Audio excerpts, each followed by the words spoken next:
I'd like to welcome everybody to the first LF edition of the Look Back, the a weekend sports, hosted by Rob, Kwame, and Matt, and also welcome all the special guests that are with us tonight who enjoy sports. You can field questions and just let's enjoy and have a good time. Thank you, Timmy D, for hosting, and off we go.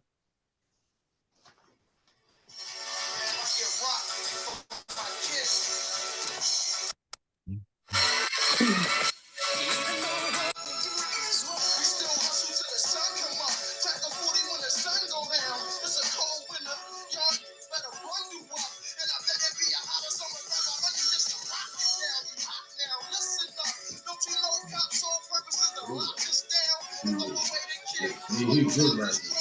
He's doing so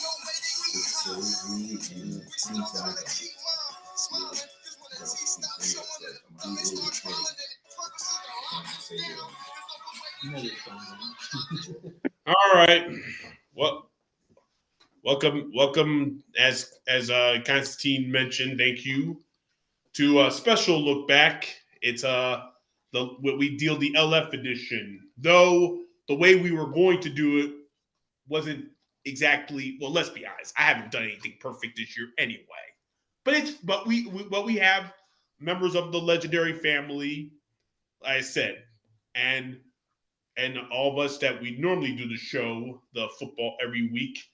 Like I said, our Pied Piper Matt is here, and Kwame's here, even though he's going to kill me for doing this. And we also welcome Kenny as our part timer, and he's not going to be on as much as he should be because he has some other things going on, but he will make a small announcement about our next live show, which is even more important than this one. Sorry, Constantine. And like I said, we also thank as he mentioned our buddy Tim Dishert for the hospitality tonight. So, like I said, we're going to be very quick with a few things. Normally, we will start with the Eagles discussion, and we'll be very quick with it. The Eagles did win on Monday night. They beat Green Bay. It's wasn't the prettiest game. If you like offenses, it was not for you. Temperatures were in the upper 20s, 40-mile-an-hour winds. Didn't even snowflake once, but that's okay. But it was a battle, a defensive battle. And Matt, as I told you on Saturday, this was going to be a low-scoring game, even lower than we anticipated. But like I said, we got the job done. Unfortunately, some people are still not happy about what's going on with the Eagles, but we are in first place in the conference and obviously in the division. This division race is almost over at this rate. A couple more weeks, but it's over. But as far as the conference, we're in first place, and we'll see what happens moving forward there. So, like I said, Matt, like you said, you started off. Your thoughts on this game and your thoughts on the Eagles, and definitely to guys who haven't heard from you yet. All right. Well, hey, they got another win against a top-notch team. You can't complain too much. I know we both said, really both of us agreed on Saturday when we talked that we were expecting this to be sort of an ugly game, lower scoring. I'd say it was worse than I was expecting, and I'm sure worse than you were expecting at 10-7. But they did pull it out. I do worry about the offense in general, the offensive coordinator there, Kevin Patullo. But hey, man, the defense looked good. We already have we made a big trade, somewhat big trade for Jair Alexander. He's already stepped away from football. Yeah. So that's not going to help the defense, but the defense looked good. Jalen Phillips looked good, man. So I like what I see from that defense. I wish we had a better offensive coordinator, but there's nothing you can do about that. But hey, you know what? They've now beaten the Green Bay. They've beaten Dallas, but Dallas is in the same category. But they've beaten Green Bay. They've beaten Tampa. They've beaten the Rams. We got a big game coming up this weekend against the Lions. If they can win that, that's the top four threats in the entire NFC, and the Eagles would have beaten all four. And Basically, Minnesota. have a tiebreaker all over. Minnesota's trash. Better record than Dallas. Yeah, hey, that doesn't mean much either. But yeah, I'm talking about real threats, actual threats, good teams. And yeah, those are the top four after the Eagles from the NFC. And if they beat the Lions, they got the tiebreaker on all four. And at that point, just got to keep winning games to get that not the first round bye, but the number one. All right. Yes, sir. Yes, sir. What's happening at Bade? Yeah, what a games. It wound up being the same score as the Thursday night game that I said was garbage. Careful what you wish for. And didn't expect that. I must admit, we all predicted our scores. I think we all had high. I thought it was be a high scoring game. I mean, I thought I forgot what I predicted. I think I said 31-14. I thought big beatdown on these characters in Green Bay. But I take the W. I didn't. What'd you say? I said low scoring game. 10-7. Not that low, No, but low enough. Yeah, we all had it higher than this. However, I said 23-17. Oh, yes, that's way better. So anyhow, W's a W, like you said. We went to Green Bay, went to their house, shut them down until they got that one little drive at the end where they finally put some things together. But beyond that, it was almost shutout ball. And our new addition, well, he was fantastic. Not to mention, so you got to see more pass rush. We all got to see a little more of that. We got to see our quarterbacks doing what they did. I'm so glad that Mitchell was not. I saw he got dinged up early, and I'm glad he came back in. So he was handling his business back there. They had Love all frustrated. He didn't know what to do. You know where to put the ball. And we even held the run down. And they have a good runner. Like I say, he got the touchdown at the end. But we kept everybody in bay. So Green Bay had 176 yards passing, which is we were actually both very similar in our stats. 104 yards rushing. Jacobs held to 74 yards with the rushing. And on our end, we had only 183 yards passing and 111 yards rushing. So it was a tight game. And so you had you sitting on the edge of your seat the whole time. But we prevailed because we are the better team. We are the best team in this conference, period. And we're going to prove it again Sunday when we see the other characters from Detroit come down here and see what they're going to do. They probably think there's going to be some playoff matchup that they wanted last year but weren't good enough to have because Washington came in there and beat that booty. Well, not now on Sunday. They got their revenge. Yeah. Well, Washington's nothing. Yeah, they're done. That's another story. All right, Ken, you got anything about this game? No, I really don't have a whole lot except defense wins championships, and the defense looked like it's legit. I thought it was legit. I think you have the best player in defense with Carter. The young corners seem to thrive whenever that defensive line's playing well. Then the corners, it just makes their job a lot easier. So defense is just really solid. So that's what's going to carry you guys. Yeah, like I said, I'll be quick here. Like I said, I mean, I'm very happy for. I'm sorry about Alexander. I don't know what's going on with him. It's a mystery. I don't know. Hopefully he'll do okay. He'll get his act together, whatever's going on with him. But I, like I said, for Jalen Phillips, I was really happy. That's pretty much the story there because you don't have much of a pass rush, and now you bring in a guy who's a 6 sack a year guy, and basically took him for nothing. You know, the Miami just dumped him, which is like the worst thing ever. But he already knows Vic Fangio's system. That's one thing you need, and he was unbelievable on Monday. So. But the thing I saw more was how ineptitude Green Bay was, especially Jordan Love. He couldn't throw the ball. He couldn't even try to sometimes. only Josh Jacobs did anything offensively, and then Matt, I know you're a draft expert and all that.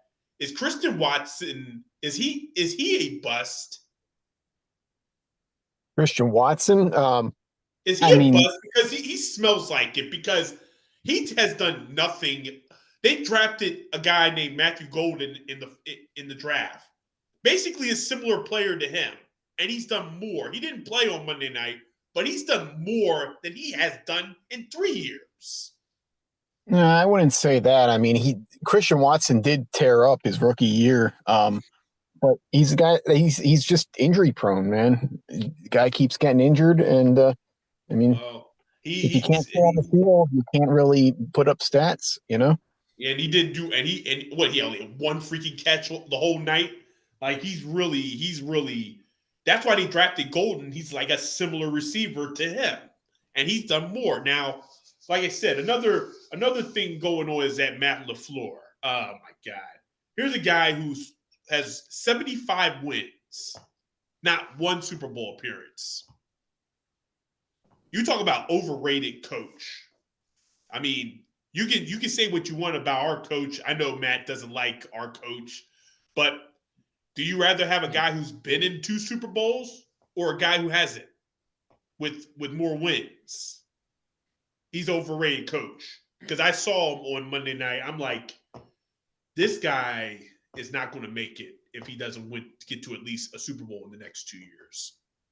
Because in this league, short attention spans, like in life, short attention spans is not a possibility. It's a given. And Green Bay wants to win a championship soon, and they thought this is the year, and this was a setback. These last couple of weeks have been a setback for that team, and they better get it together, because if they don't win in the next 2 years with what they have, the talent that they put together, Matt LaFleur is going to be bugging for an offensive coordinator job.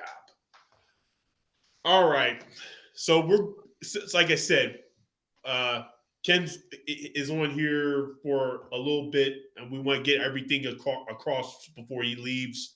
So I'm going to go right to reaction or overreaction. You know it, Matt. You know how I do this. We're halfway through the season. I give you 5, and I'll do it quickly. 5 quick questions about things that I see. Y'all don't know what I'm going to ask you, but you know exactly what I'm going to say. So we're going to start real. You know how this is. You've never done this before. I'm just saying it sounds goofy, but go ahead. But anyway, so hopefully he doesn't come on here, but he probably will, or maybe not. Hopefully he doesn't, because Matt's on here. He's hiding somewhere under a rock somewhere, Johnny B. But anyway, we've seen how the Colts have played, and Ken, I thank your Steelers for actually giving them a reason that they may not be ready for a big matchup against a good team. Your Steelers kicking the Colts' ass. But and 6 turnovers. That defense showed up that day. It hasn't shown up a lot this year, but it showed up that day. Yeah, we appreciated that. Yeah, but the story is it won't shut them down, because they're still kicking, they're still winning games. And right now they are 8-2. But so are the Patriots. They're 8-2. And my boy, Mike Vrabel, he's doing a hell of a job trying to get the Brady Belichick minds off of all that fan base that still misses them, obviously, doing what they're doing. So my reaction or overreaction, are the Colts and the Patriots a lock for the AFC Championship? Colts, Patriots, AFC Championship game. Reaction or overreaction? You want me to go? No, man. I mean, come on. A lock?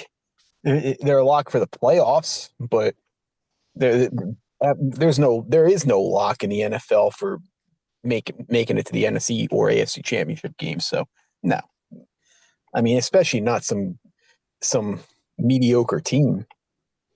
So 8-2 is mediocre. Wow. 8-2. What? 7 of those wins were against subpar teams. Okay, it's nice, but doesn't make you some great team in the league. Chargers. Yeah, again, a team that's got a ton of injuries, banged up. Like I said, 7 of the wins were against subpar team. Just look at the schedule. Indeed. Yeah, so the Colts and Patriots going to meet in the AFC Championship? Not a chance. Not a chance. No. The Colts will not be there. Patriots be surprising, but they're still up and coming. So we shall see. I'm expecting more representation from the AFC West. If the Chiefs get their act together, I hope they don't. I'm tired of them. But if they want to rematch with us, we'll be there. Play them again. I'm good with that. But the Colts, because the schedule is just starting to get a little tougher coming up. And we're already starting to see the cracks. Now, what the Colts have to do in order to keep winning, and it's clear, you got to keep Jonathan Taylor upright. He gone, it's over. You cannot rely on Danny Dimes. Indiana Jones, cool. Danny Dimes, not cool. And we're seeing him turning the ball over now. The first couple games, no turnovers. Now, 6 turnovers against the Steelers and the Falcons. He threw some ugly. I watched him throw 2 ugly interceptions in that one. So it's starting to crack. So, nope. Your thoughts, Ken? What do you think? I don't think either one of them are going to make the championship. They both lost to Pittsburgh, and Pittsburgh's a mediocre team. So, yeah, don't mess with Ken about his Pittsburgh. Don't mess with him. He don't like that. I need to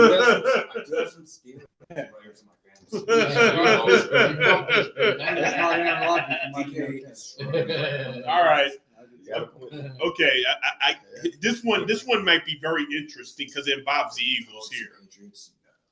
Obviously, Matt, and I know you've gone on him about it lately, and you probably have again.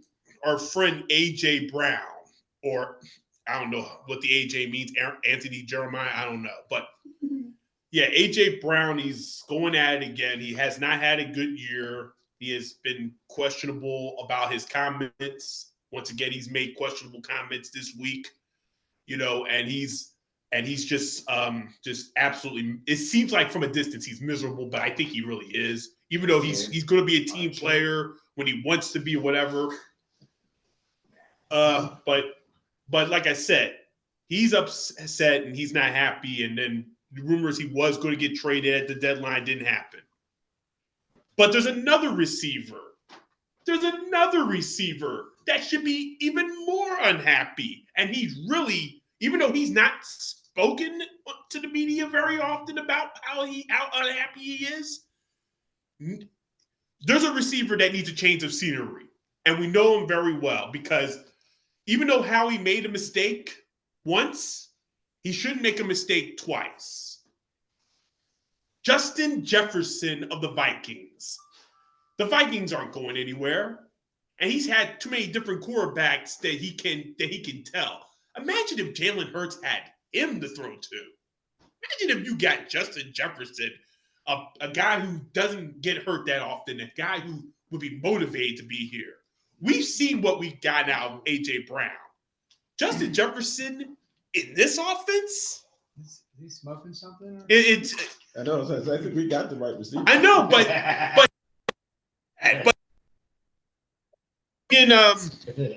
but you bring in a Justin Jefferson, Now you want 3 of the best receivers in the NFL. Yeah. I think I fixed this one messed up. But here's the reaction overreaction. This is the reaction overreaction. In the offseason, how he pulls the open-dope, a receiver, Justin, reaction or overreaction? Hey, I'm sorry, you broke up on me. What are you asking here? Sorry about that. I think it has a little connection issue. Go ahead, repeat it. Justin Jefferson gets traded to the Eagles for A.J. Brown in the offseason. Well, I mean, you're talking about pipe dreams out here, man. I mean, first of all, the Vikings wouldn't trade Justin Jefferson for A.J. Brown straight up. Okay, I don't know exactly AJ Brown's contract situation, for next year, but I know what it is this year before the trade deadline, and it was impossible to trade him, and I'm pretty sure it's almost impossible to trade him again in the offseason. So that's not happening, and there's zero chance they would even trade for, even if it was AJ Brown and 2 firsts. They're not going to, the Eagles wouldn't give that up for Justin Jefferson, and the Vikings probably wouldn't take it. So, no. Nope. All right. What do you think, Ken? I don't think it'll ever happen. I think Jefferson's pretty solid in Minnesota, even though he might be a little bit unhappy now. I think he has a young quarterback, so I think he'll be fine. And I just don't think the Eagles are going to trade him the problem that easy. So it reminds You me said of you T.O. wanted to say something, Tim, about this. Definitely an overreaction. Justin Jefferson is basically the Vikings' future. He's doing better than AJ right now. He has a young quarterback, great team chemistry, and I think AJ's going to be. I think he's going to be fine. I guess he's just been having bad luck with getting defended so much because he's still, in my opinion, one of our top players. Oh, yeah. He's just so good that he gets defended, even if it's 3 people defend him at once, because AJ is a threat. But overall, when it comes to Justin, yeah, it's not going to happen. No trade or The anything. other guy is pretty good too. What's his name? Devontae Smith. And He's good too. I don't even think they would do. We'll give you AJ Brown and Devontae Smith for Justin Jefferson. Well, the Eagles would never propose that. I know for a fact. I'm just saying in general. I'm just saying. No. Well, I just said one guy, not 2. you did say. I said straightforward. But dude, It's not happening. Here, I'll throw this out here for you. It's not happening regardless, but talk about the cap hit. AJ Brown, his cap hit would be $23.39 million if he were on the Eagles roster next year. But if he was traded, he'd have a dead cap hit of $43.5 million, which means, you're talking about $20 million off the cap trading him. So no, not happening. He has done the math. Yeah, and I might add, for the first time watching the game Monday night, I actually felt for AJ. Normally, I just dismiss his nonsense, and I still kind of do, because I know he don't want to go anywhere. Where's he want to go, right? I know the Eagles don't want to trade him because what are you going to trade him for? But to have only 2 targets plus that 3rd target, which, what the hell was that? At the end of the game, and you have even Calcaterra got a target. What was overthrown? Dotson got a target. But Goddard got twice as many, 6 targets. And I like Dallas. He catches the ball as well. But he shouldn't be getting double the targets of AJ. So I understand his frustration especially after Monday night's game. He's just running around, doing sprints at this point. All right. So, okay. I got you. All right. Now we're going to get a little serious. And this is not some kind of craziness, because some of us might actually agree to this next one. And this might hurt Matt because this is kind of his other team. The Buffalo Bills. Let's be honest. This season, and can you, Rob, we all remember when we were at the Roundtable show how serious I was about the Bills and how important this year meant not just to get there, to win the Super Bowl. It's not going the right way. The record is respectful, obviously 6-3, but they're not in first place. And they lost to Miami, who's garbage. That was a shock. And they didn't look good at all. I mean, you can say we looked bad against the Giants on Thursday night, but it was a short week, and we actually tried. They didn't try in this game. They got their ass whipped. Achane looked like Taylor at the end of that game. He looked like he he was a top 2 back. Remember, when we look into the globe of this Bills season, they need to get their ass where it's at, as we know. And the fact of the matter is, their head coach, we kind of know from past. Let's be honest. If the Bills don't get to the Super Bowl, should they fire their head coach? Reaction or overreaction? Should their head coach be shown the door if they don't even get to the Super Bowl, the Bills? Reaction or overreaction? Yeah, I mean, it's do or die for the Bills. I mean, dude, how many times are you going to make to the playoffs and lose to KC? You know? So, yeah, I mean, it's do or die at this point. But yeah, I mean, if they don't at least get the AFC Championship game, he's going. He's going to go. But I'm not going to get crazy about the team yet. They lost to Miami, which was horrible. But when you look at the team, I say it every year, man. They start off hot. October and early November, they go into a slump, and right around Thanksgiving they get hot again.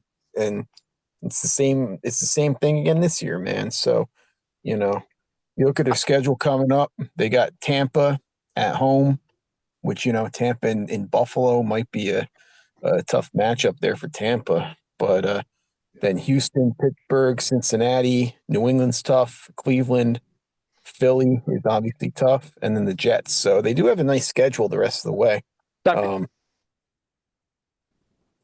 What's that? Hi, guys. Hey, it's Hey, Danny. like I said, this is an LF show. Another member join us. I call Workman. His real name is Daniel. You know, looks like you're at Caesar's Palace or a mall or somewhere. Yeah, I'm at Peller's Village. Real quick, I just want to say hi quick. Yes, I don't really have much to contribute for sports, but I just wanted to say hi real quick. I missed the memo tonight, but next podcast you'll see me officially. Okay. Like I said, we always have always come along. We'll put you as a special guest one time. Thank you. All right, guys, keep up the good work. Go Birds. Whoop whoop. Birds. All right. Good night. Yeah, man. All right, back to discussion. What were we saying, man? I don't know if you were finished. Yeah, I was pretty much finished. Yeah, no. I mean, it's really they do have to make a run in it. At the very least, AFC Championship game, probably Super Bowl. But they got a nice schedule the rest of the way, and we'll see what happens from there. But yeah, if they don't make a deep playoff run, McDermott's gone. Yeah. So the question is whether or not he'd be fired if they don't get to the Super Bowl. I don't know about Super Bowl. I think if they get to the AFC Championship game, I think he keeps it. And it all depends on how that final game is. If it's just nasty, ugly blowout like Sunday, losing to Miami, and then A-Chain ran 174 yards on you. If that happens on his final playoff game, I could see a change. I was actually kind of surprised, switching subjects, that the Bowie was fired this week, because I'm thinking, well, he finally got something going. They're not fully winning, but you got a quarterback that looks excited, and all your players are hurt. So I thought he was going to get another shot. I thought he saved his bacon. But so who knows? The Bills management might feel the same way if they don't see their coach take them to the promised land. I do have something to say about Dable at some point, but yeah. Fine line, as Mike Tomlin would say, between crushing grapes and drinking fine wine. And I just think the Bills have a great quarterback. I don't think you give up on a coach if you don't go to the Super Bowl this year. I think he has something going, unless if he loses a team. If they lose out, if they end up having 6-7 losses, maybe lost a team, and you can't lose a team. But if he doesn't lose the team and they get to the AFC and they lose the AFC Championship again to a great team, then I think he gets another shot. Yeah, but they're not winning the division. I think the Patriots are going to win the division. I'm getting a really good feel because they're not losing and they already lost to them. Like I said, I mean, all right, we're going to go back to the goofiness. We're going to go back to the goofiness here. How about this? We always like surprise teams in the NFL. Here's a team that halfway home is at 500. The Carolina Panthers, who just pulled off a major upset. Now, I know you're going to disagree. It's another goofy one. In and out. But they have some good wins. They did beat Green Bay, and you never know. But like I said, I'm just gonna get to the chase. Carolina makes the playoffs as a wild card. Reaction or overreaction? Carolina makes the playoffs as a wild card. No, I don't think it's, it's not going to happen. It's overreaction. But hey, you know what? They're playing way better than anyone expected. I'm a big fan of Dave Canales. I think he's a really good coach. But they got a tough schedule coming up. They got Atlanta this week, but then they got San Francisco, the Rams, bye week, Saints, Tampa, Seattle, Tampa to close out the season. They're not making the playoffs. But hey, nice little feel good story. And Dave Canales is a good coach, but no. All right. So everybody else agrees, right? Yeah, because I even heard what's his name? I don't have the numbers. Has like the lowest yards per attempt in the league. He doesn't throw the ball anywhere. Yeah. He doesn't. Yeah. He just does screen passes and dump offs. Doesn't do anything. Yeah, and like they lost it to the Saints. Oh God, Matt, you're lucky day. It's your lucky day, Matt. What's that? Guess who's coming on here? This guy. He's coming. Johnny B. Their buddy Johnny B. He's here. So there, buddy. So he's fucking here. The answer is no. All right, one more, and then we gotta get quickly into the top five. We got just one more, and this is a very important game, and I'm pissed off about it because this is not a game everybody gets to see, but it's a big matchup. Rams and the Seahawks. Why they didn't think this was a big matchup when they put this schedule together, I'll never understand. But this might piss off Eagles fans here. I'm going to be quick. Reaction or overreaction. Winner of this game ends up the number one seed in the NFC. Winner of this game on Sunday, Rams Seahawks, number one seed in the NFC. Reaction or overreaction? I mean, that's an overreaction right off the bat. The Eagles, I think, would be the number one seed of the season right now. I mean, if the Rams win it and the Eagles win, they got the same record, and the Eagles have the tiebreaker. So, overreaction. It's too much season left. Yep. Overreaction, buddy. I think it might happen. I like it. You actually agree? I do agree. Well, not to. I think one of those two could be the number one seed going into this. Oh, wow. So, yeah, I think it's pretty good. Pretty good thought. Philly got it. All right. Well, that's all the home. All right. So we're going to go quickly. And Ken, I know you got to get going. So we're going to do the top five lists. We will start with the NFC. And Ken, you will start. No, don't start with me. All right. Well, then we'll start with Matt then. We'll get, the NFC top five lists. 5-1. You know the drill, Matt. Go ahead. I mean, the NFC is kind of mostly straightforward. I'm gonna put Seattle at number 5, Tampa Bay at number 4.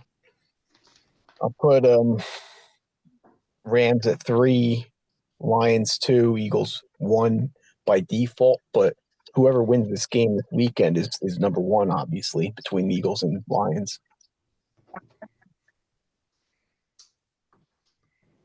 Okay. Our lists are similar, except I switched 2 spots. I'm starting at the low number 5 as the Lions. I have little respect for the Lions. We'll see Sunday. For the Buccos, like you said, even though they had a surprising loss, of course, because I picked them Sunday against the Patriots. I thought they were going, after our bye, I thought they were going to take care of the Patriots. So that surprised me a bit. 3, I got the Rams. 2, I got the Seahawks up there. Seahawks, the last 2 weeks, started both games 28-0. I don't know if that's happened in the league. I don't think that's happened during this undefeated Patriots run. 28-0 starts. The Washington game, and then Sunday when they played the Cardinals. Now, neither team is much. I'm not saying they're beating any playoff-bound teams, but that's still impressive. And 1, of course, the Eagles. I have the Lions at 5, Tampa 4, LA 3, Seattle 2, Philadelphia 1. Aren't there 6 teams? Yeah. 6 teams in the playoffs, not 5. Well, we're doing the Yes, top that's a 5 top lists, five. but when it's like ties and stuff for that, I have to tie anyway. So we'll start with Green Bay at number 5, and I'll be quick. I mean, Green Bay, they're a few players away from being a legit contender. We saw what happened on Monday night. They lack in some positions. Jordan Love has to be a better quarterback. They might not even win this division again. It looks that way, but they got some work to do. Can't say they're out of it, but they're not the threat that I thought they were going to be, even with Micah. Number 4 is Tampa. A lot of injuries too, but they're doing good. They should win the division, but that's not guaranteed either. And then number 3 is Detroit. I got Detroit at number 3. Like I said, we'll see them on Sunday night. We'll see how good they really are. There's something about them that, like I said, they lost to the Vikings. I understand it's a division game, but my Ravens went up there and beat them. We went up there and beat them. The Vikings are not the 14-win team last year, so they gotta do a little bit better. And beating Washington is not going to impress me because they're all injured and done. Number 2 is a tie between the number 2 is a tie between the Seahawks and the Rams. Obviously, both of those 2 teams, they're the biggest threat to the Eagles right now. And then the Birds are at number 1. So we will go to the AFC, and I know Johnny B's, he's just got his freaking hat on, and he's jumping for joy. He's just like, and Matt can't wait to take a shot at him. Whoever he's rooting for is not going to make it. They're going to make it. No, I'm kidding. Can you All can you right, blame me Matt, for go ahead to your jumping for top 5 joy? AFC teams.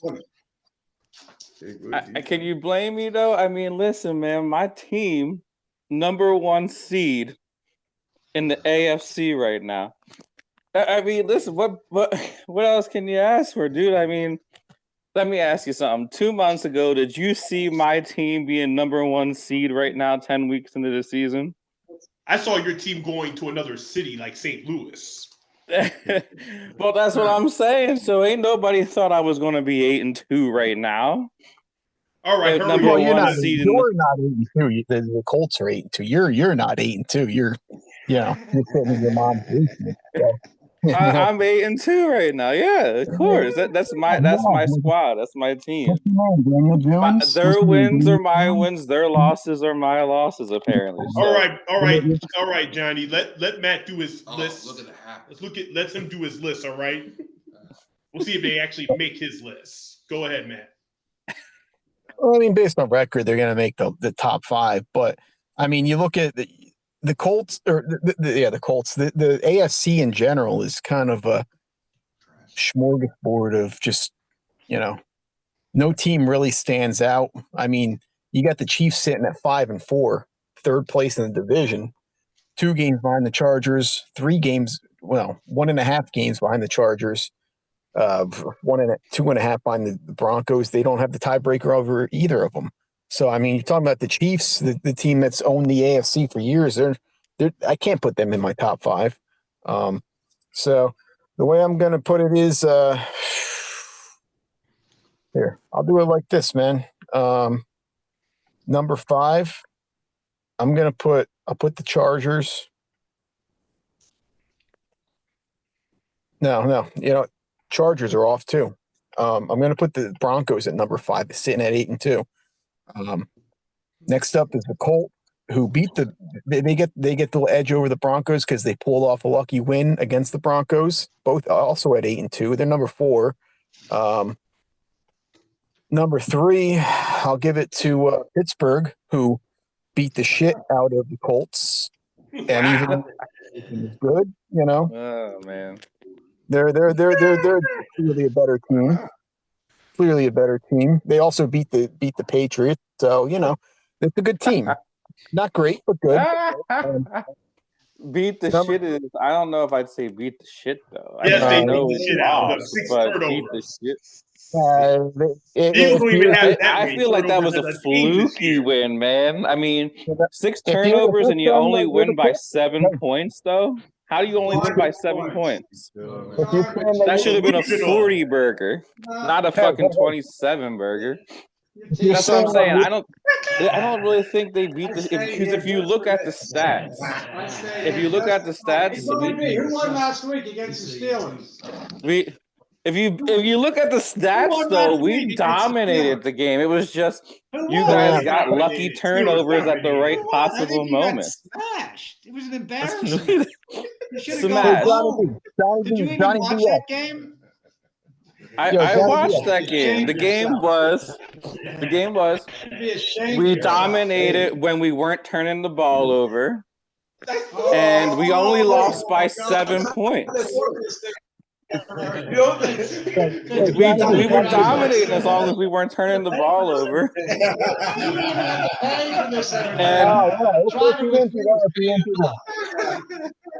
And at the end of the day, when it's all said and done, though, the thing I gotta ask, though, hold on, wait a minute. The thing I gotta ask is why in the world was that only 27 points? What do they call that quarterback? Davy Dimes? Indiana Jones now. No, I call him. He got benched for a lesser quarterback than him. So Ash, you still gotta tell me though, Ken, why was it only 27 points? What do you mean? Why is You it should- Kevin that he scored 27 points? You should. You got 6 turns. Well, hold on. How do you get 6 turnovers? A solid loss or a good loss? Or was that a bad loss? What's the difference between 27-20 or Well, the 27-26? difference is Ken. The difference is 6. Is a loss. Ken, the difference is. Come on. Ken, I'm not saying that a loss isn't a loss. What I'm saying is. You can't even talk to me until you have 6 Super Bowls. So just keep your mouth. No, Ken, I'm not saying that a loss isn't a loss because it is. So what I'm saying though is, Ken. What I'm saying though is Ken, how do you have 6 turnovers and only put 27 points up? Okay, let's go. We'll finish this one off. All right, man. That makes no sense, Sean. All right. Yes, that's right. Man, Ken, how do you have 27 turnovers and only put that up? Like I don't get it. How does that even happen? We're done. Listen. If it was us, if we made you guys turn the ball over, we're done with that one. Now, John, we will mute you if you don't shut up. All right, Matt. What was your top team? All right, hey, that brings me to number 2 is the Bills, and number 1 the Patriots. The Patriots obviously beat the Bills, got the better record. They're number 1. But hey, just quick question for Johnny BS over there. Hey, man, you said you are the Colts. You are the Colts, right? You're the Colts. That's my team. You are. So you're the Colts. You're the Colts, right? Die-hard Colts fan. Yeah. So that means Aaron Rodgers and the Steelers just bent you over and spanked your little ass over there, man. Oh, is that called? That's funny. I don't know about all of that now. Again, how do you, like I said, how is it 6 turnovers and not Oh, Johnny. how is it You 6 walked- turnovers you though walked right and into only it. 27 points? That doesn't sound like a domination man. win to me. The only. Anyways, where's my I think top? the Bills only won a couple Super Bowls, you know? Come on. Yeah. One All day. right. So, all right. Now, my top 5. It's interesting that you picked the Steelers for the 5. And I get it because they beat, like I said, the Colts and the Patriots, which is amazing. But I will have to give my number 4 to the Bills, even though it hurts, only because when I look at their point differential, no one in the AFC North has a positive point differential. The Steelers are -8. Baltimore's -6. So just on that note, I have to hold them a little below the Buffalo, even though I have very little faith in Buffalo coming up. 4 is the Chargers, and the top 3 between the 8-2 teams, I went with the Broncos. I gave the Colts 2, simply because they beat them with help. And Patriots are number 1 right now, to my surprise. So I have Baltimore at number 5. I just think Baltimore might be a little bit sneaky right now. I'm a little bit afraid of them. So I have them at 5. Kansas City at 4. I just still think they have a great coach, great quarterback. They still have a little bit left in them. New England, even though we beat New England, I think they have something going on. I think the coach is really good. The quarterback seems really solid. I think Buffalo could still turn it around. To Matt's point about them getting hot after November, after Thanksgiving, I agree with that. As much as I can't stand the coach, I think he's a fraud. I think the quarterback's a fraud. I just think Denver right now is probably in a pretty good position. So that's my top 5. So you think Denver's number 1? Yeah. Bo Nix is looking average. Yeah, he's not. Yeah. This is going to be interesting how I do this list. Oh my god! So, this AFC is weird. I'm not putting Kansas The City whole in. season was weird. Place. What are you talking about, man? Kansas City is not in. As much I hate to do this to you, Ken, I don't think I'm putting Pittsburgh in here. I didn't put him in. Because I don't know. Can we trust Rodgers? Can we trust him? I mean, the defense. The defense. They it's obvious that there was a hit on Johnny B. That's why they played the way they played. But then they played the Chargers and looked like Cam Hayward looked like he's an elderly man. He looks older than Which, I am. by the way, the Chargers are the team that did lose to the Colts. This whole damn season makes no sense. Let's look at let's put this together. Let's put boots to asses here. Number 5 is a tie. I'll put the Chargers and my Ravens at number 5. Chargers, they're going to make the playoffs, but do I trust them? They're a lot injured. They have no O-line. So Justin Herbert, who can be had in the playoffs, as we've known twice. I can't trust them. I hope they wear their Savannah Banana jersey if they do host the game. But they're not winning the division. On the road. You really just said Savannah. They're the only team right now that can get to the AFC Championship from where they're at. If they stay healthy, Kyle Hamilton is playing Ed Reed like safety right now. And if he's playing Ed Reed like safety, there ain't no better safety in football.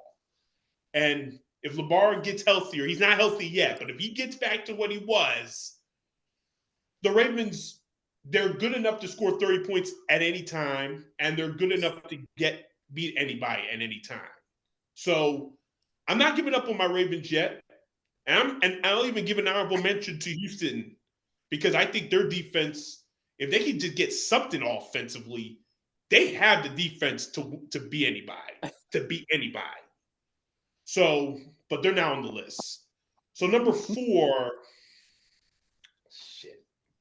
Ooh, number 4. Damn. That could be just 4 there. So I gotta put Buffalo at number 4, as much as I hate to do this, because I just think that loss on Sunday was rough. They have 2 losses in the division, which hurts them right away. It hurts them right away.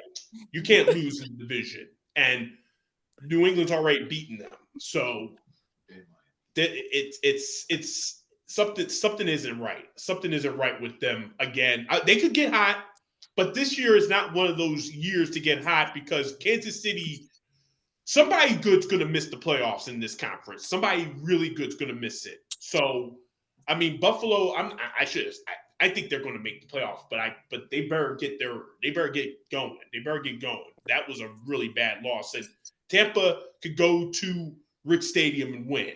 They could go there, but we'll see what happens. Number 3, Jesus Christ. Where do I go? Number 3. Gotta go with Buffalo. They beat us in my prediction, but obviously they're an odd team. I mean, I don't even know how the hell they're winning games. I thought they'd be more dominant. They were a more dominant team last year, but this year they just they're Kansas City. They're Kansas City last year. They're finding ways to win games, and they're not impressive. They're just finding ways, but they're 8-2. But like I said, they were going to win the division. I put a bet on them, so they should be able to win the AFC West as of now. Big matchup on Sunday.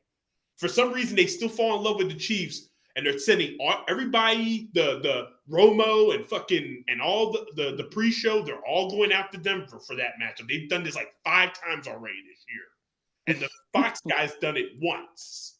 So that tells you how desperate these matchups are. Number 2 is the Colts. And number 1 is the Patriots.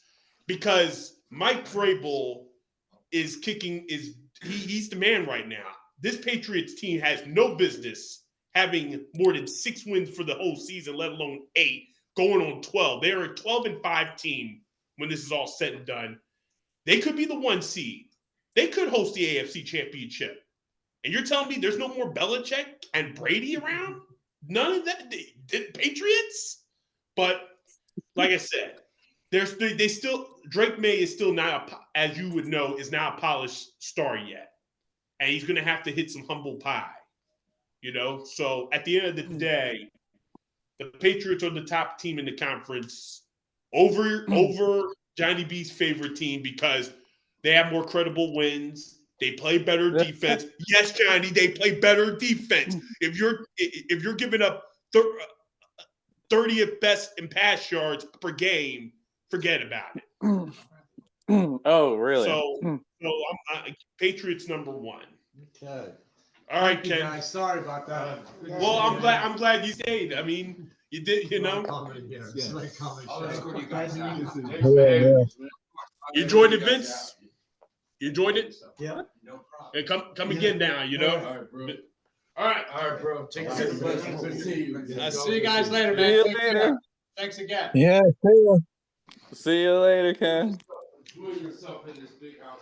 All right, so like I said, we're going to go to we're going to the burping segment. All right, Kwame, your 3 rants of the week.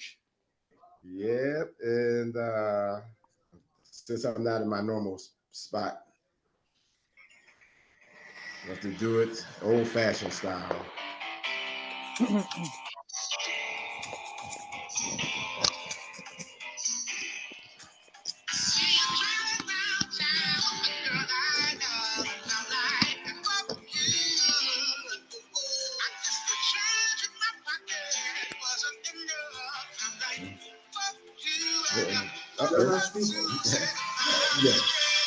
Yeah. You're discussing I can make the seat for the playoffs, and you think they could be number 1? I think they're good. Let's listen to our FU segments of the week, or his FU segments. All righty, here we go. The FUs, there's always plenty, but you always have to narrow it down to a few. And we're going to start off with the game we discussed. The Green Bay Packers. I like to just change the PA in their name to FU. You spell that. That's what they are. Those bastards who wanted to eliminate the old tush push. And I wanted the Eagles to go up. Well, this is what I wanted the Eagles to do. I want the Eagles to go up there on Monday night and start the game with a tush push, 1st and 10, midfield, just to rub it in their nose.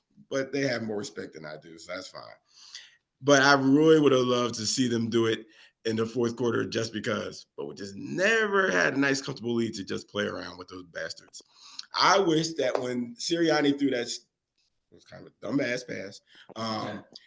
Even though it probably could have been better if he threw it outside, but that's another story. If they got it to the 1-yard line, I wanted to tush push it right there. Right in their nose at the end of the game. That would have been sweet. But isn't it nice to see this team who we beat in South America last year, in North America last year at our house, and their spot Monday night. 3 times in less than a little more than 12 months. 14 months, they get the L. Why? Because we are the better team, and that's why they want to get rid of what we do best, because they can't beat us. Whether we score high, like we did in Brazil on our first night with Saquon, or score low, like we did against them on Monday on a nice cold night in Lambeau Field. It don't matter. Green Bay, you get the boom, boom, and the boom. FU Green Bay. Number 2, gotta give an FU, gonna go down south to the Jacksonville Jaguars. What the hell is going on with that team? What's the deal with Trevor Lawrence? What's the deal with their defense? 29-10 score going into the 4th quarter, 19-point lead. Guess what I found out? 53 times Jacksonville's been up 19 points going to the 4th quarter. And guess what they did? They won all 53 times until Sunday night, Sunday afternoon. The first time they blow a 19-point lead. And they do it to David Mills. Yeah, Mills. The backup, they used it. I was not expecting that performance right there. I saw him scoot around for the 15-yard scamper for a touchdown. Mills. You guys can't let that happen. You can't. The Houston could not score at all this season. They got like 2 games to score over 30 points. I think that's it. Houston has struggling all year to score with their starter. And now you let them scamper and win. Oh, you suck. And Trevor, I think I heard, and I'm not sure if I heard this right. I was trying to look it up. I think in the 4th quarter, either he had 0 completions or something really, really nothing. But even he fell apart on offense, didn't help him out. So for Jacksonville, I don't know what you are. You had an opportunity to stay 2 games behind the Colts. Now it almost looks like the Colts are going to have this division wrapped up in 2 more weeks if they win it. So it's Jacksonville, FU.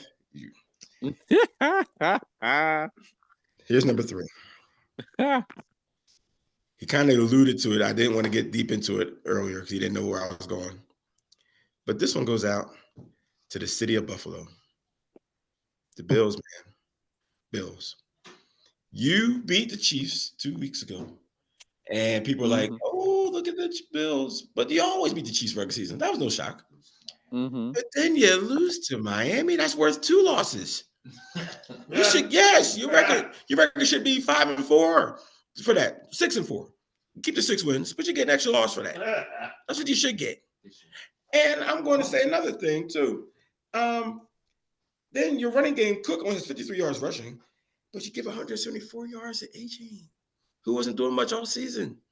He was running circles around you guys down in Miami. Josh, you look befuddled in Miami. I don't know what's going on with this team. But like I said before, yeah, if you're a coach, if you guys don't get to the Super Bowl, at least the AFC Championship game, I think he's up out of there. But I'm going to make it an even bigger, bolder prediction. Oh, watch out.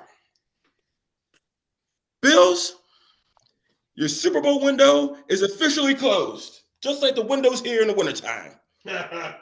It may never have been open, but Josh Allen, forget it. It was nice knowing you. You had fun. You'll be remembered as a good guy up there, but you'll be no better than Dan Marino.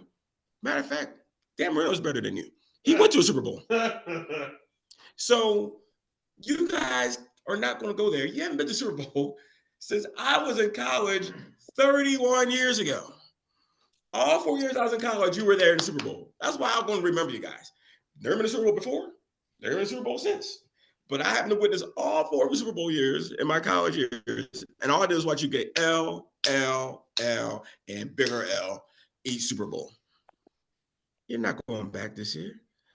Not with the likes of the Broncos and even the Colts, may I say. If the Chiefs wake up in the playoffs, if they meet you in the playoffs, you know you're done. Patriots. And I mentioned that too. But that's the other reason why I'm thinking you don't have no shot this year. Patriots you're already their daddy. They're your daddy. They already came to your house and beat you. And now you got to go back there a couple weeks. And the Patriots went down to Tampa and won. The Patriots came to your house and won. The Patriots have big wins. After that first 3 games, which was weird. The Patriots did lose to the Raiders. I know we kind of forgot about that. It was very weird. That was game 1, so we kind of forgot. And then game 2, they beat the Steelers. And then they lose to the Steelers game 3. And then they beat the Dolphins in between. But even they beat the Dolphins. So Buffalo Bills, sorry to say, F you. Super Bowl window closed. I'm out. And I don't have my music. Honorable mentions? Oh, of course. Why am I forgetting honorable mentions? It's always the Cowboys fans. Now, this time they were off, and they had an unfortunate death in the ranks. Or maybe he thought the Cowboys sucked so bad he had to leave. I don't know. There's rumors on the street. I don't know. But he's out of there. But the Cowboys fans, I still hear them chippering a little bit. Oh, we have a shot at something. Yeah, we don't have a shot. Not in this division. Eagles won this division. And wild card, forget about it. You're done. And then Colts fans, you know you can stick it. So on that note, I'm out. That's the best of the spot.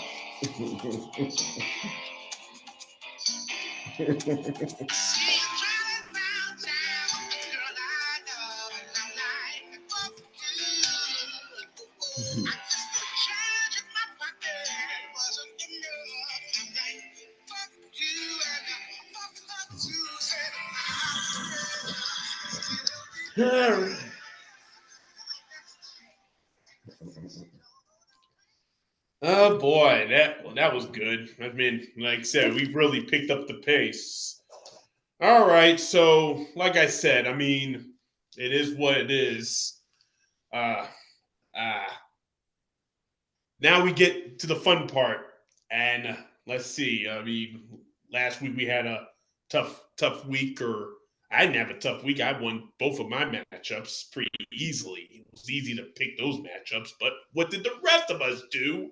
Since there's a few of us, and then now we have an expansion because since Tim is here and he's our hospitality, also our special guest this week, he's going to be picking this week. So Matt, get to the results. Yeah, and then Johnny B is on here, so he can actually make a pick this week too. Yeah. So, but last week we only had 3 of us making the picks: me, you, and Kwame. Okay. And it was one did good, one did okay, and one did terrible. Right off the bat, Rob. Yeah. So Rob did good. You know, you took Baltimore -4 against Minnesota. You got the victory there, and then Detroit -8 against Washington. You got a W there. That's right. Yeah. I think that was your first 2-0 week of the season. If I'm Might not not been. mistaken. I started the season 4-0. Yeah. Oh yeah, that's true. Yeah, you did get off to a good start. So okay. Kwame, you did okay. You went with first you took Tampa -2.5 against New England. in Tampa. Yeah, it didn't work out. Yeah. What's that?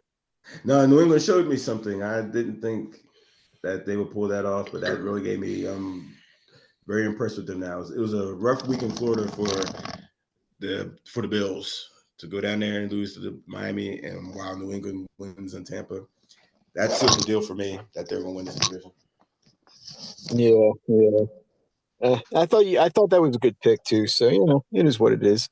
Can't get them all right, but you did go with the Eagles like you typically do most weeks, and they were getting 2.5. Obviously, they won it outright. So yeah, you and were 1-1. you saw what I said on the text that the betting people were all over the place by the end of by kickoff, where one betting pool had them Eagles favored by a point. ESPN had them favorite. Yeah. Eagles by game time. Yeah.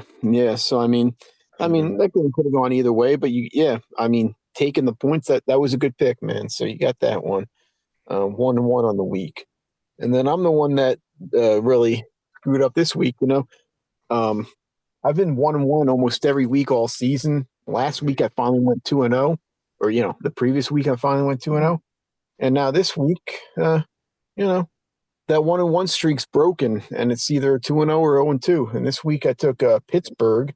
I was riding high on Pittsburgh from the previous week. I took them. I took them this week +3, and they got crushed by the Chargers. And then I told you I hated the pick. I don't know why I even made it. I took Carolina -5.5 against New Orleans. Yeah, that's even worse. Yeah, that was brutal. That one was brutal, man. I don't know why I made that pick. So I went 0-2. And in terms of our records, I'm completely lost at this point. I can at some point go back and figure it out. But I do know before I left for my trip on Thailand, I was at 500 and the guest was at 500. We were tied that last show that I did before I left. And that had us, we were tied for first place. I don't know. I forget everyone else's record. But everybody else was below 500. So in terms of records, I can try to go back and figure it out. But if I can't figure it out, we're just going to have to starting with like last week's picks. We have to restart. I just have to go through the show's episodes and calculate how all we did. And knowing that we don't always pick every week. Some of us. I mean, it is tough, but we'll figure it out. And I just have to look at all the datas and all that shit that we do. Once we find that latest. Yeah, I mean, I can figure it out. I can go back and look at because you were sending me all the picks during when I was in Thailand, so I know I was at 500. And even the shows you missed because of your other obligations. Yeah. So I can figure it out. It's just a matter of actually, I might take like an hour of my time to go figure everything out. But if not, then we'll figure out. If not, then we're starting over this week, and it's going to be a point system. Like I said, 2 points for a win, 1 point for a tie, 0 points for a loss. The rest of the season. But now we have make a pick, you get 0 points. This week we got 5 people. Yeah. We have Doo Coates and Tim here. Yeah. Mr. Moitz, as we call him. Oh God, that's what Constantine tells me. Yeah. So okay, Matty. All right, Matt. Who goes first here, and how we doing this? Well, last week we went Kwame, me, and you in that order. So let's see. Hey, somebody pick a number. I don't know. Anybody pick a number between 1 and 5. I don't care. Just say anything. 3. 3. All right, Rob, you're going first. Okay. Let's see here. Yeah. I got it down here.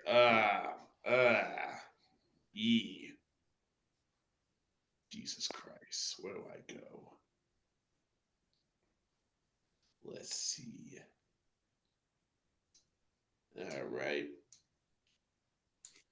You know, as much as I gotta give it to them. This might be risky, but I mean, I know they're a fraud team, but they have the momentum because this team is hurt, and I went against them last week and won. Give me the Dolphins. Give me the Dolphins. I just think that they're the healthier team. Washington's not that good. They're a mess right now. I think Miami wins this game. Okay. By Okay. 2.5 points. It's in Madrid. I know, but Washington looks bad. They're Oh, yeah. It's a Europe game. Shit.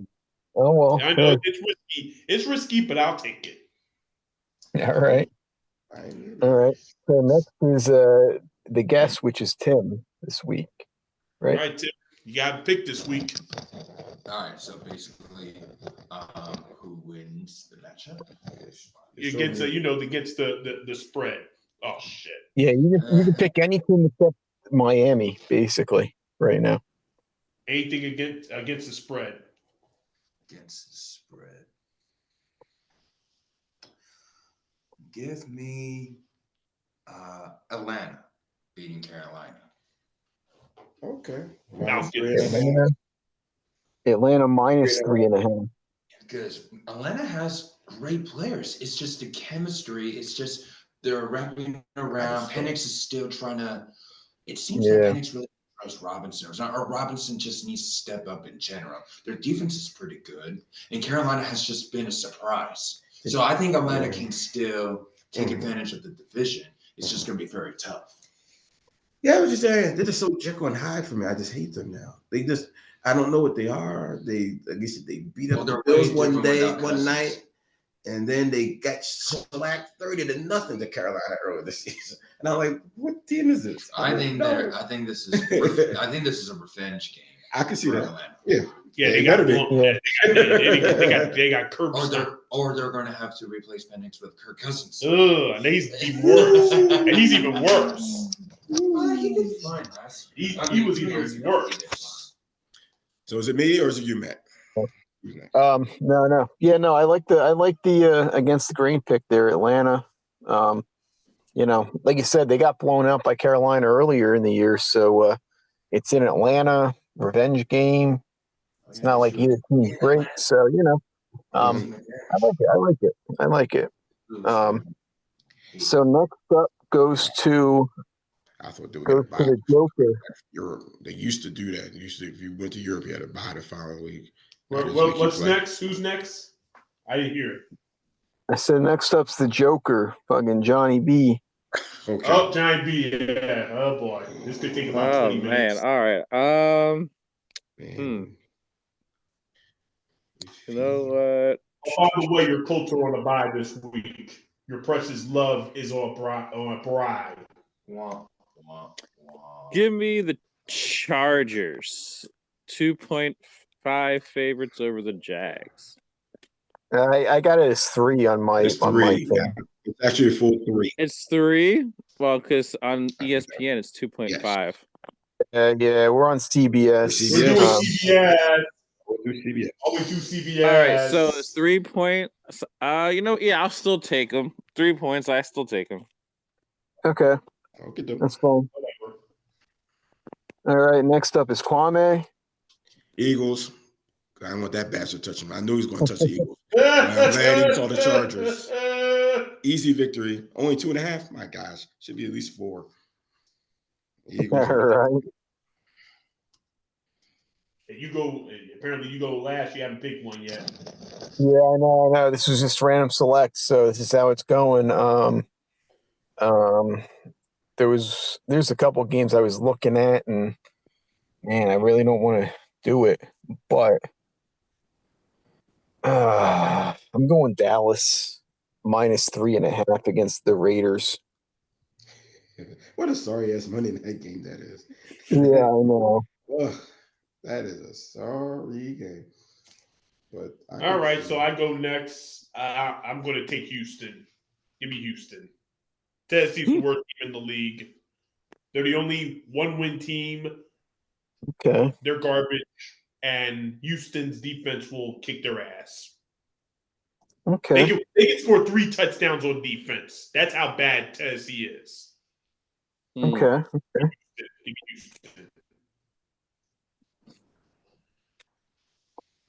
All right. Next up is Tim. For another pick. Yeah. Yeah. Yeah. Well, 2 picks. Everything it's 2 picks. So. Sorry, I have to do that, but No, they're fine. All right, so you picked Miami. Yeah. And he picked the Eagles. Eagles. Oh yeah, what did Matt pick? Guess Matt picked the Dallas. Dallas. And Giant B picked the Chargers. Ooh. This is gonna be interesting. I'm gonna have to say Pittsburgh. Steelers? Yeah. Okay. They're minus 5.5. All right. So yeah, we got yeah. This is like a division. Division game, yeah. Pick the over. Except for the Eagles, Lions game. Yeah, most of these are division games. Yeah, what's the over under on that? Was it 54 or something? It's got to be. Was it only 48? Yeah, because Seattle and the Rams. That's gonna be a great game. Yeah. All right. So who? Oh, Giant B's next. Yeah, Johnny B's next. All right. So, what exactly is the Green Bay favored by on CBS? 7. 7. All right. And what about San Francisco 49ers? 3. And the Rams, what are they? 3. Favorite. Ooh, I'm surprised. There's West State. And what about Kansas City, really quick? Might not play. Minus 4. Favorite. They're 4-point favorites. Yeah. Yeah. I mean, I'm leaning on Seattle myself. They made a great choice by game. All right. Give me. Who knew he still looked that good? He did win comeback player of the year last year. Yeah, but I thought he signed a big contract. I thought it was a fluke. That's surprising me.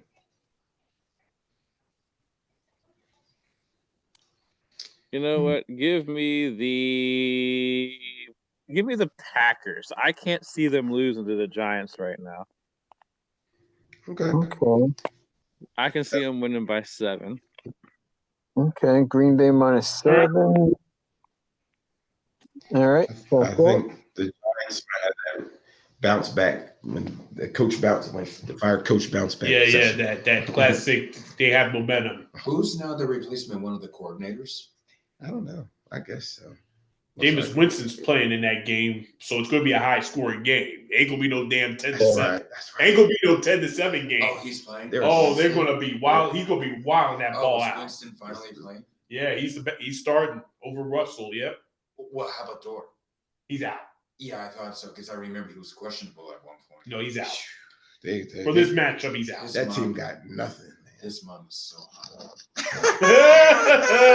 He wants some Mrs. Dort. I'll show you how to play the dogs. I'll give you that both sides. My mommy too. Oh shit! You hear that, guys? All right. My second game. I like how the schedule makers made the NFC West play each other back-to-back weeks. They made the winners play each other and the losers play the consolation prize. I'm about to get out of here before he gets going. I kind of like Seattle on the road. That's such a hell of a game. That's why that's the game of the week. However, I like to pick home teams, preferably. But if I see a good road team, of course, I'll go there.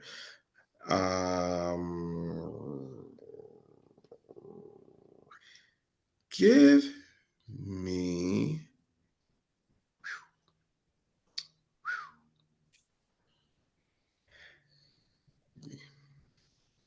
Give me Caleb in Minnesota, my man. Give me the Bears +3 in Minnesota. So we're not doing pluses? If you have underdog. They're by they're Underdog. Well, yeah, you're picking spread. Yeah. that's when the plus comes in. Minus It's just- plus 0. Caleb's looking better and better. Yeah, I don't know about that, but okay. Caleb looking good. All right. Oh man. So I'm looking. I got 2 games here, and man, you know, I did have my eye on the Giants, honestly. You know, I don't know if you remember my theory of when the coach gets fired or the coordinator gets fired, the team steps it up for a game or two, and they're getting 7. But I don't like Jameis Winston out there at quarterback. If it was Jackson Dart, I'd be taking that. I'm going to go, you know what, I'm going to pivot here. I'm going to go with Denver +4 against KC. You know, what they win by field goal every week. So if they even win, it's probably by 3 points or less. So I'm going Denver +4. It's a good one. Yeah. Because I think that's so disrespectful. But I just don't want to touch it. Because I hate Denver. I hate the way they keep winning. And now they beat us too. So I didn't want to touch KC because I don't trust them. All right. So recap. All right. So Rob, you got Miami -2.5 against Washington and Houston -6.5 against Tennessee. Tim, the guest, has Atlanta -3.5 against Carolina and Pittsburgh -5.5 against Cincinnati. Johnny BS, you have the Colts, or not the Colts, the Chargers -3 against Jacksonville, and the Packers -7 against the Giants. Kwame has the Eagles -2.5 against Denver. Chicago Detroit. +3. We're playing Detroit. I'm looking ahead. Okay. Eagles -2.5 against Detroit and Chicago +3 against Minnesota. And then me, I've got Denver -3.5 against the Raiders and Denver +4 against the Chiefs. Denver against the Raiders and the Chiefs? Because the Cowboys are playing against. Yeah, Denver against the Raiders and the Chiefs. What? You didn't hear us? Knucklehead? Man. It's not your Colts. Let's see They're if they playing win the 2 Bible. games in the same week? Yeah. Back-to-back days? They're playing Sunday and Monday? Sounds like it, man. In your warped mind, sounds like it. Because it sounded like you said Denver against the Raiders and then Denver against the Chiefs. No, Denver, the Chiefs. Yeah. Dallas, Raiders. It's That's what he said. Poor Johnny. Yeah. He choke up his anus. Anyway. Anyway. All right. So anybody got surprises and disappointments for this week? Yeah. I mean, what's that? I have a feeling I can honestly, it's going to sound a little wild. I can see the Raiders being the Cowboys. Well, reason being is because Bowers is back. That's my boy. Of all the tight ends, that's the defense. my favorite. The defense had to step it up, but I do like Crosby a lot. Their defensive end. I mean, they still have the potential, but with one of the best offensive players back, who's also a good lineman, because tight ends are both. I can see them win. Now, you're more referring to the past week. Yeah, we're talking about. Yeah, we're talking about this. No, we're past, but I like what the hell is wrong? No, it's all right. It's all right. You're good. If you're on every week and you forget, that'd be an issue. But you're good. You're good. But in this case, I was going to say, when it comes to the Eagles and Packers game, just for effect, it was a low-scoring game. That was my surprise. Yeah, I thought there was too. going to be at least one of them was going to get 28. Yes. Yep. All right. So you got surprise disappointment. Yeah. Well, just the surprise to me was it's all in the state of Florida. I was surprised that the Patriots went down there and handled their business against a Tampa Bay team that was coming off of a bye. That really gave me much more respect for them. And if you go further down south, disappointing the Bills. As you heard my disappointment already about them. That's rough. Taking that ugly. I mean, it wasn't close. They got spanked by a team that's pretty much given up, that just fired a GM. That's highly disappointing. Anybody else? Okay. Well, wait a minute. Before I say my one, I want to point out here that didn't surprise me one bit. Okay, the Patriots beat a very injured football team who had like none of his good players. You know how Baker is. He's good when he got his players, terrible when he don't. And he didn't have them, and they lost. That did not surprise me one bit. Did they give up 6 turnovers? Did they turn the ball over 6 times? Listen. It was all luck. There was some fluky shit that happened in the state of Pittsburgh. So you're telling me the Steelers beating the Colts was fluky too, right? Absolutely. Listen. Steelers winning. What you didn't think. I should be surprised. Especially how the game actually happened. And your disappointment. But anyway, my surprises and disappointments. Okay. The surprise is that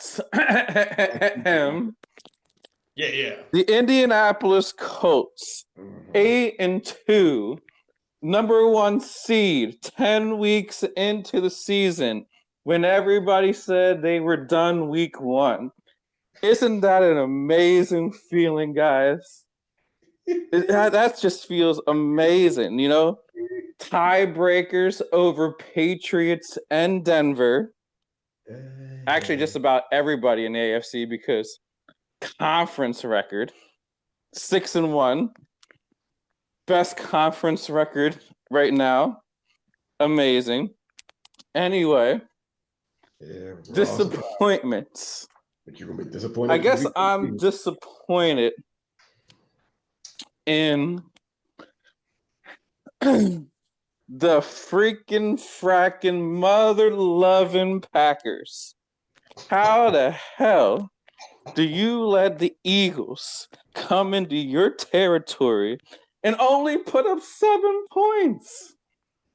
They're the mother-loving Packers, for God's sakes. You know, let me tell you something. If your coach, Vince Lombardi, was there on the sidelines, I bet you he was there in spirit right now saying, what the hell's going on out here? You know, because like that was very, very bad. It was horrible. That should not have been. Bob, whatever he called him, Bob Davis or something, Bob Hope or something. Bob Joyce. That's his boy. Anyway, all right, Matt, you got one? Yeah, here's what I'm gonna do. I don't have a surprise or disappointment, man. Because it's not surprising and it's not disappointing, but because he's not a good coach.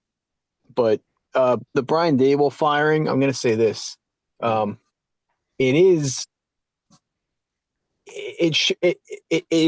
is representative of what's wrong with this league, and really more so just in general in society in general. But this league, man, I mean, if you don't have faith in your coach, why even bother keeping him this year? You know, you let him use a first-round pick on a quarterback, and then halfway through the season, he's gone anyway.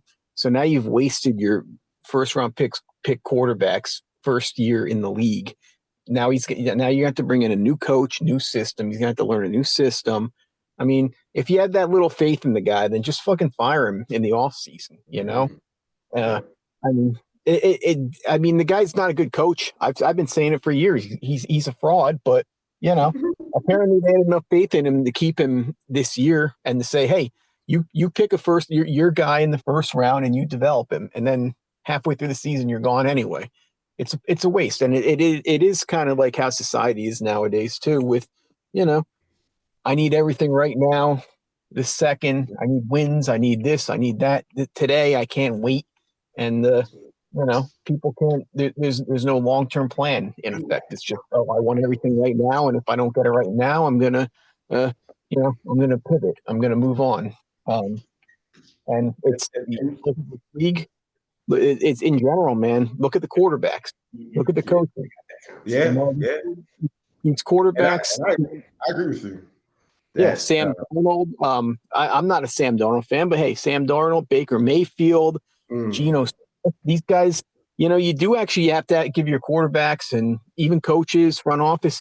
You got to give them time to develop, or in terms of coaches or front office, you got to give them time to actually put their plan in place or do their thing, and just constantly moving off. That's why there's certain teams in this league that suck year in and year out, like the Raiders and the Panthers and the Giants. I mean, they just keep pivoting. Dolphins just keep pivoting constantly instead of just finding a guy and letting him build something. So, Brian Dable's a fraud, but it's just, if you're going to give the guy a shot, give him a shot. If you're not, then get rid of him and move on.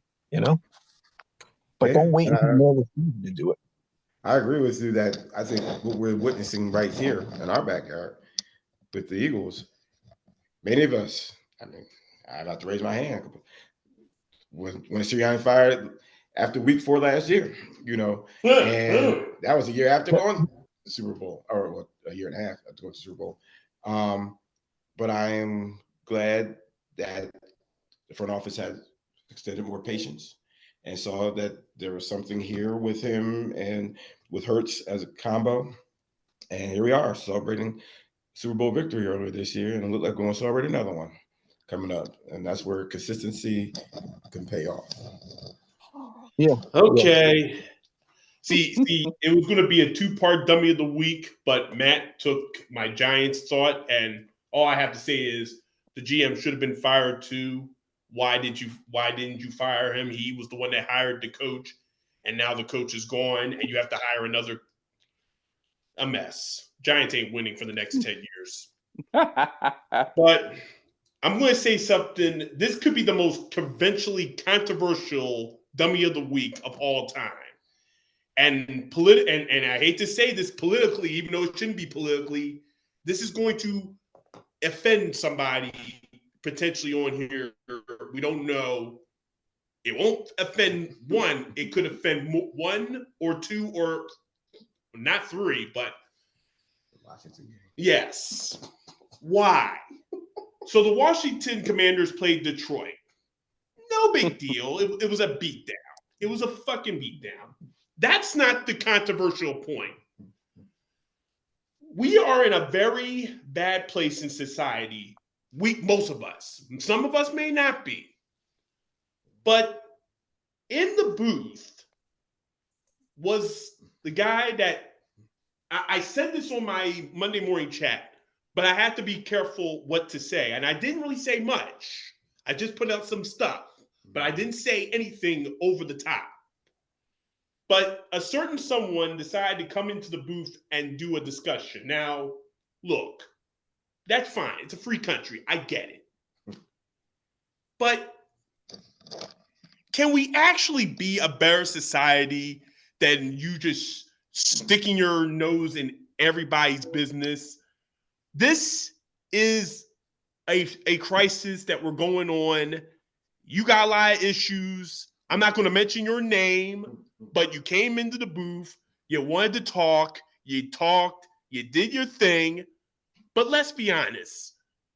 It's not necessary. It's unnecessary because most of these guys have to run the country, and you're spending 20 minutes worried about talking about you and your life and your history. it's just, and you want the stadium named after you. Like, seriously. Let's look. People might like this guy, and that's fine. To each his own, but I don't need that shit when I'm watching a football game. You coming on fucking television bragging about what the fuck you like and everything else while this country is going through hell. And like I said, at the end of the day, things are not going. It's not going to get better for a while. But this was rough. That was rough for me to listen to on the Red Zone on Sunday. I did not need to hear that shit. Like I said, if Johnny B was there in Indianapolis, I go off on it too, And if he liked the Colts, it'd be like, okay, it's a double whammy. But Mr. President, can you please do better? Can you please run the country better? Can you please actually give a flying fuck about anybody but yourself? For once, I don't need you on my football show, on my football broadcast. I don't need you doing that stuff. Run the country, do it right. This is not anything, any other side. Do not come on here. If you were on the Daytona 500 coverage, luckily they didn't put your ass in there. Don't do it. Just run the goddamn country so we can get our asses where it's at, especially you.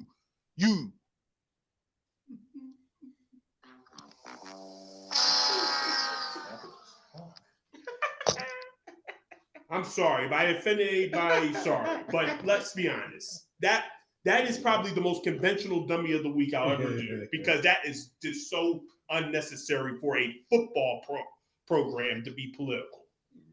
None. Zero. Yeah. It's worth. Oh my God. I'd rather listen to Johnny B brag about the Colts for 5 hours. At least he's talking football. And he's a football guy, and this is a football thing. You do not need politics in football program. Maybe 4 hours. If I offended anybody, I'm sorry. Nope. We're all good. All right. Now, before we get to our pick for the Thursday night game, we do have some sad news to bring to the NFL. Paul Tagliabue was the NFL commissioner for 17 years, and from 1989 to 2006. He was very important in the growth of the league. He brought the league from 28 to 32 teams. He did a lot of great things. He also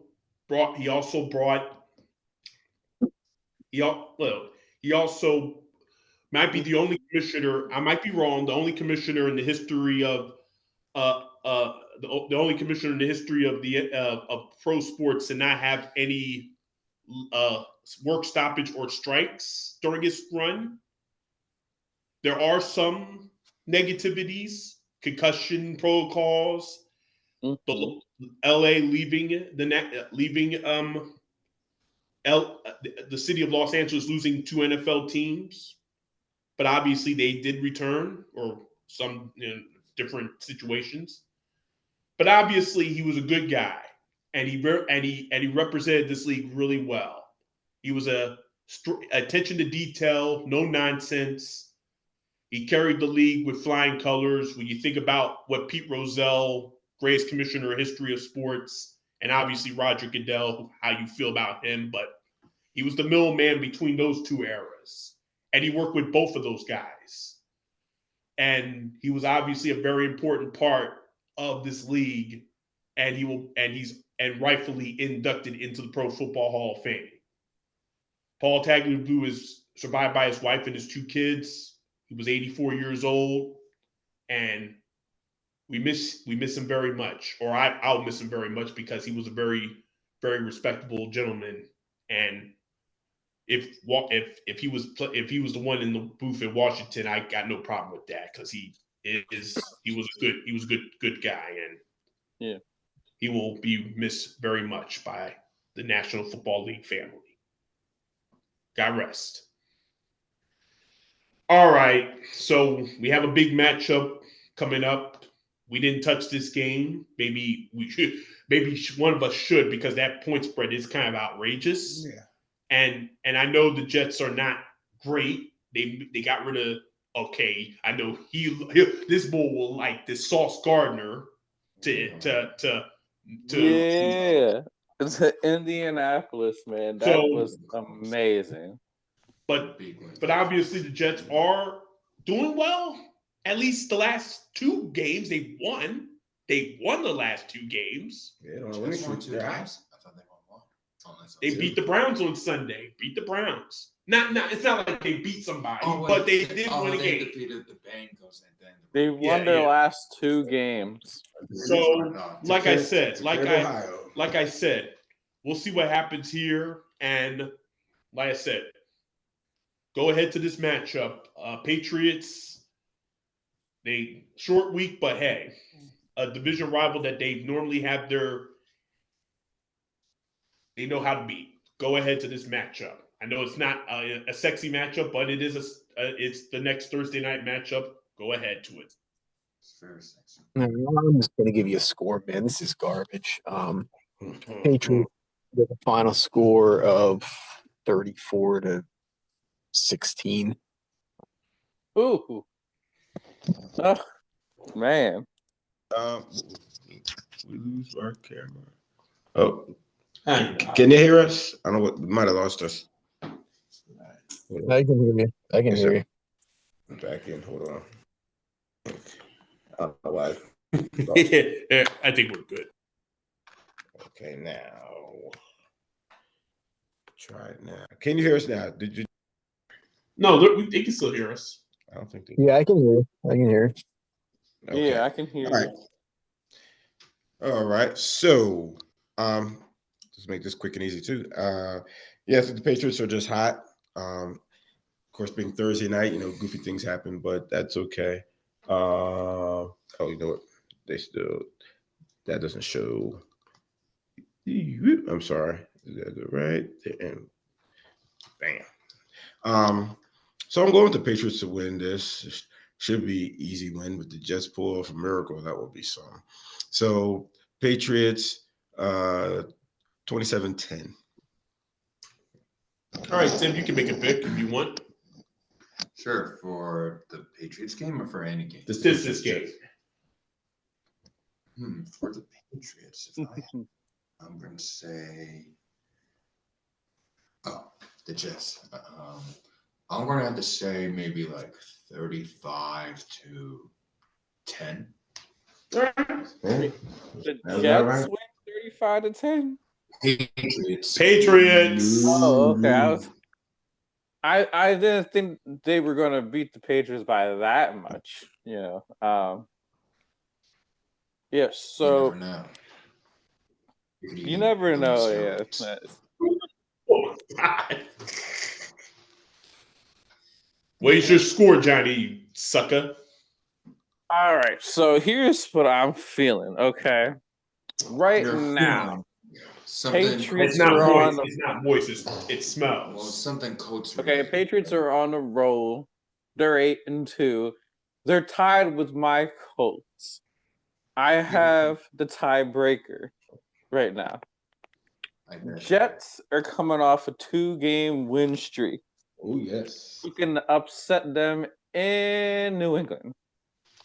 The Dogs have won majority of Thursday night games so far this season.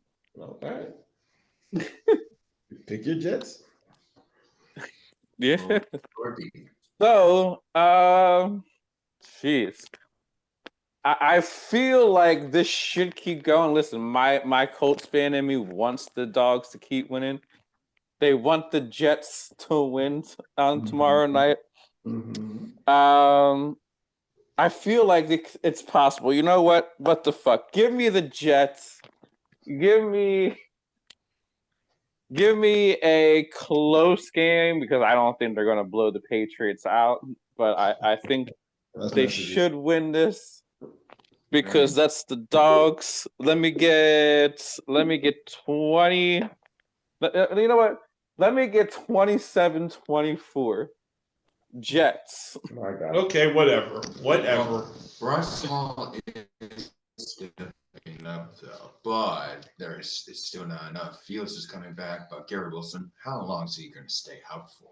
Did you see Justin Fields' numbers in that game? He threw for a gross number of 62 yards, I think, and his net was like 40 after the sacks. Oh God! And they won. Yeah, like, I should have put the Doo-Doo Browns in my FUs, but that's sick. That's because the Jets ran back a punt return, then ran back the kickoff return, or reverse. Either way, those are the two plays back to back. One touchdown, one interception. Yeah, and that's why the game was tied at 17 at the half. That's what the Jets offense did a damn thing. I'm gonna go 30-16 Patriots. I just don't. I don't know. I mean, Justin Fields, I don't even know. I can play better quarterback than him. Goodness gracious. So well, hey. 6 touchdowns, 1 Well, interception. again, I don't know. He just doesn't have the weapons. He definitely doesn't have the linemen. All he does is run, and he's not even good at that either. That run with the Steelers seems like 6 years ago. You rather have him or Jameis Winston? That's your New York quarterbacks right now. All right, so like I said, we know that Ken had to leave early. We are doing a toy drive, like we said. Now the focus is now officially on the toy drive and the show that's coming up next month, the holiday show for Hedwig House.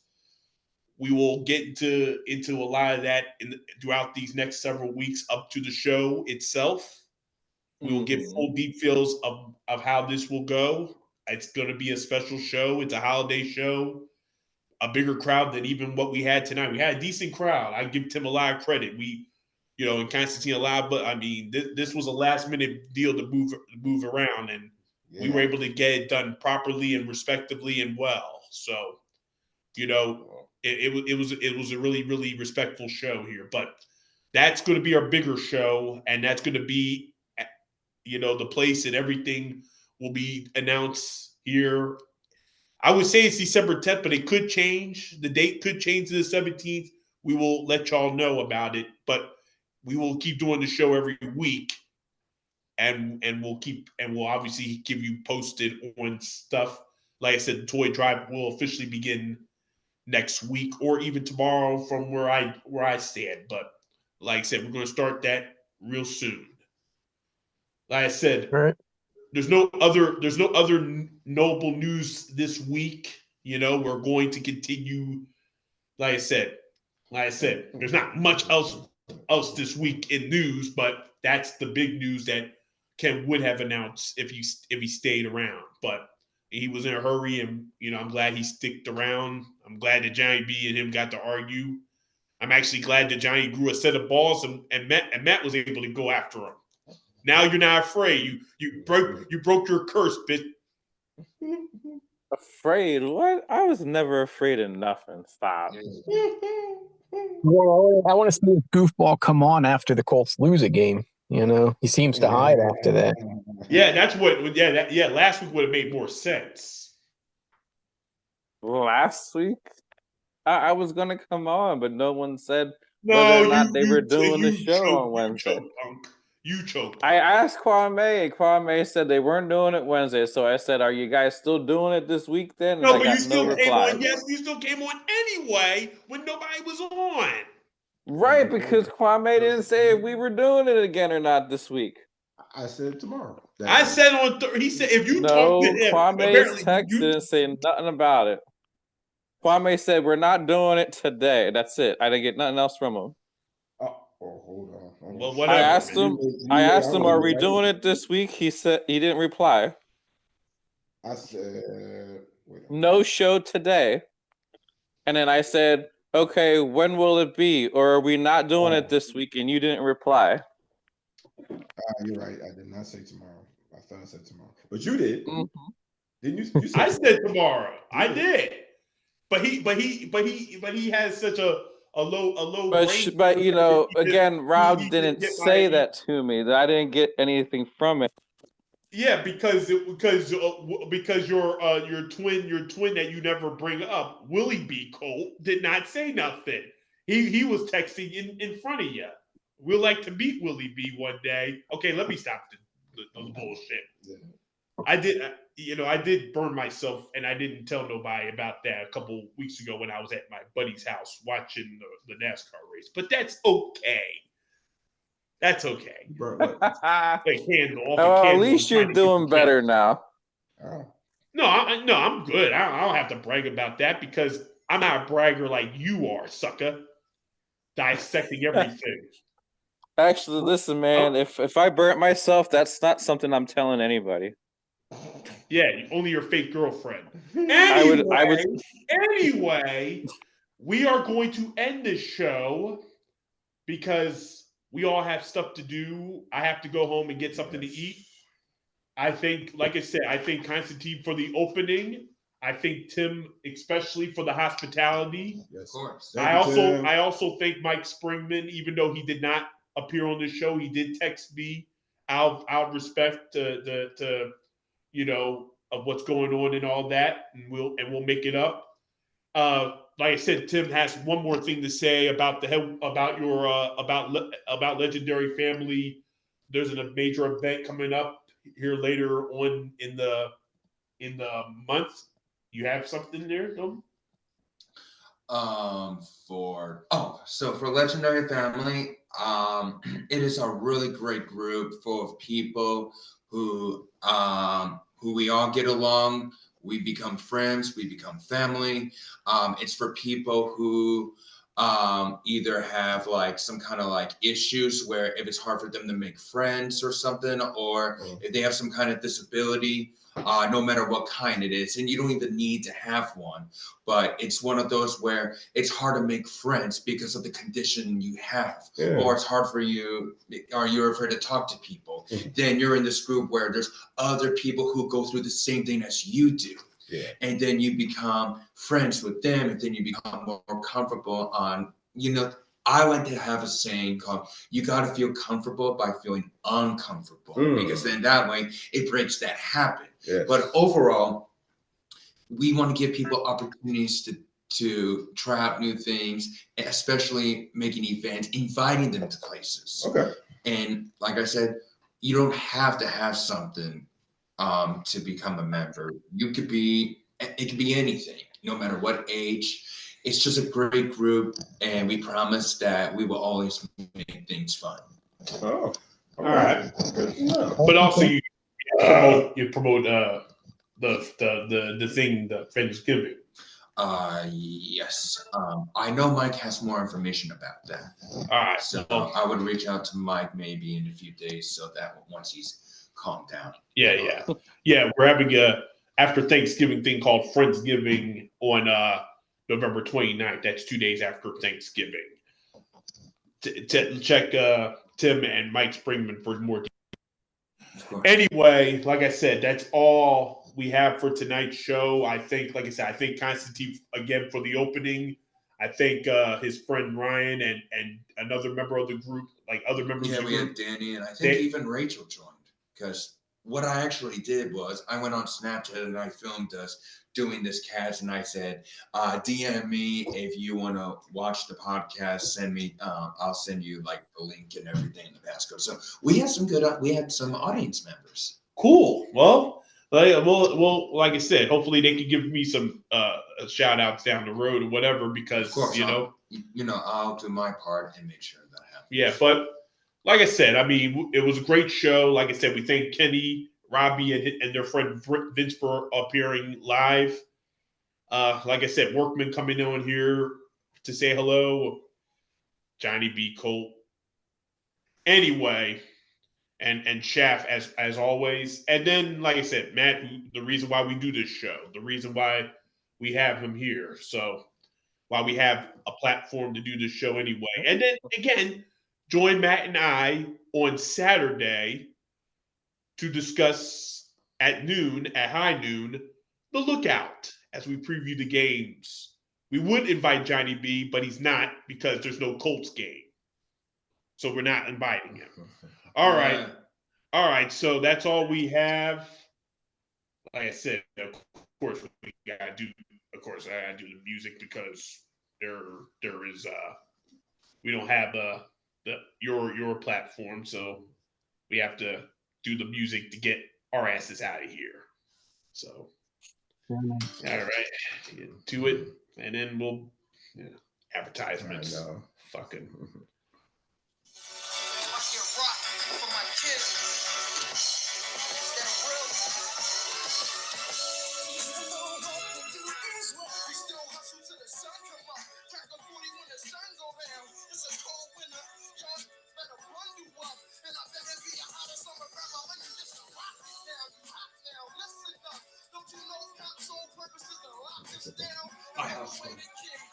Probably something, right?